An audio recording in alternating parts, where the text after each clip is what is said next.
قبر میں زمین کا سکہ نہیں چل رہا ہے، قبر میں دولت کا سکہ نہیں چل رہا ہے، قبر میں چہرے کی خوبصورتی کا سکہ نہیں چل رہا ہے، اس لیے کہ قبر میں کوئی چیز چلے گا تو دنیا کی دولتیں نہیں چلے گی، حسن کی بنیاد نہیں چلے گی۔ علی فرماتے ہیں قبر میں چلے گا تو کسی زمین کا سکہ نہیں چلے گا، آمنہ کے لال کے محبت کا سکہ چلے گا۔ جس کے دل میں آمنہ کے لال کا پیار ہوگا وہ دنیا میں بھی عزت دار ہوگا، مرنے کے بعد جنت کی راحتیں بھی اسے نصیب کر دی جائے گی۔ آپ کہیں گے میں نے اچھا خاندان بھی دیکھا تھا، مال بھی دیکھا تھا، حسن بھی دیکھا تھا، میں نے کہا دینداری دیکھا تھا یا نہیں دیکھا تھا؟ کہا یہ تو پتا نہیں تھا لڑکی قرآن پڑھتی ہے یا نہیں، نماز پڑھتی ہے یا نہیں، حدیث جانتی ہے یا نہیں، شریعت کا پابند ہے یا نہیں۔ میں نے کہا بس رک جا، یہی وجہ ہے تو نے مصطفیٰ کے فرامین کو نہیں پڑھا۔ مصطفیٰ نے فرمایا تھا دولت سے زیادہ دینداری پہ فوکس ہونا چاہیے، زمین سے زیادہ دینداری پہ فوکس ہونا چاہیے، مال سے زیادہ خاندانی بیک گراؤنڈ سے زیادہ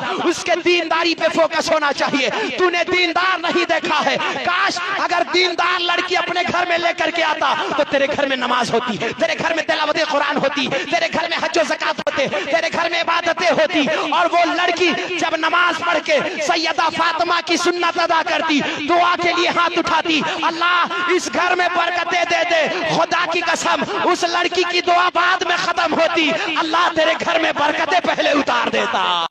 آج ہمارے گھروں میں شادی بیاہ کے موقع پر کیا حالات ہوتے ہیں؟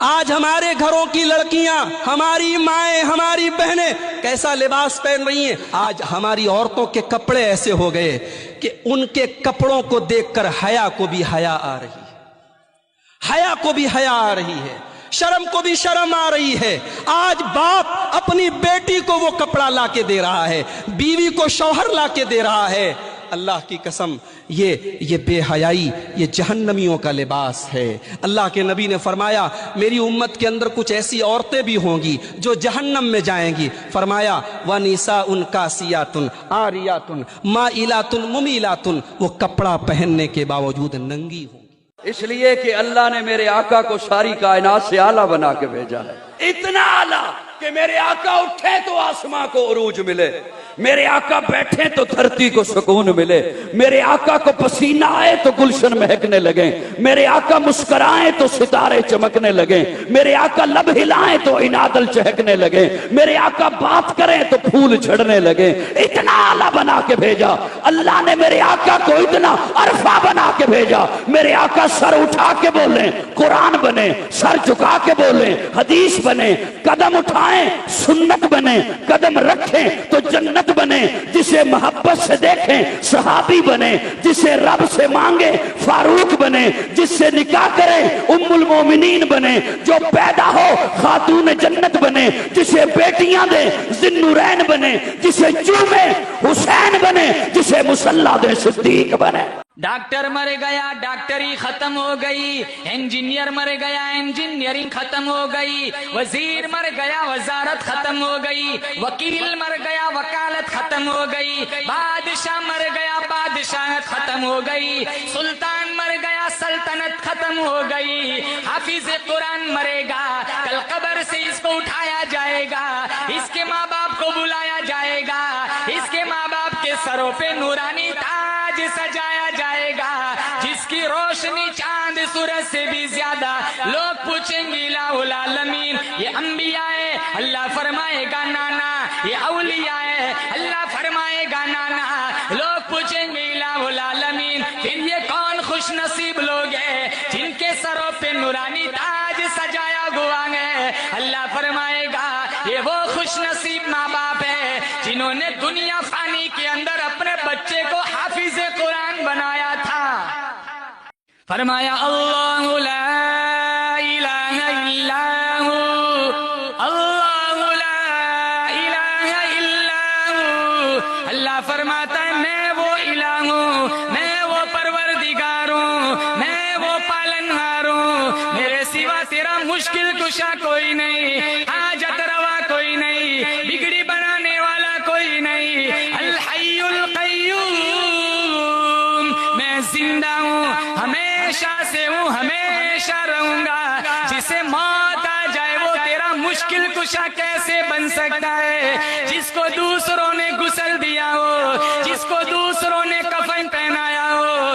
کو آوازیں دی گئی، وہ جو جواب دینے پہ قادر نہ ہو، جس کی آنکھوں کو دوسروں نے بند کیا ہو، جس کے پیروں کو دوسروں نے باندھ کے اکٹھا کیا ہو، جس کی نماز جنازہ پڑھی گئی ہو، جس کو کاندھوں پہ اٹھایا گیا ہو، اللہ فرماتا ہے جس جو اپنی نماز جنازہ پڑھنے پہ قادر نہیں، جو غسل کفن دفن پہ قادر نہیں، وہ تیرا مشکل کشا کیسے بن گیا؟ وَهُوَ عَلَى كُلِّ شَيْءٍ قَدِيرٌ۔ کتنا بھی بڑا امیر کیوں نہ گو، صدر مملکت کیوں نہ گو، DISP کیوں نہ گو، دنیا کا بڑے سے بڑا رئیس کیوں نہ گو، اللہ فرماتا ہے تو بھی میری پیداوار ہے، تجھے پیدا کرنے والا بھی میرے سوا کوئی نہیں۔ تجھے میں اپنی خدائی کیسے منواؤں؟ آنکھ کے اندر ایک چھوٹی سی پتلی رکھی ہے کالے رنگ کی،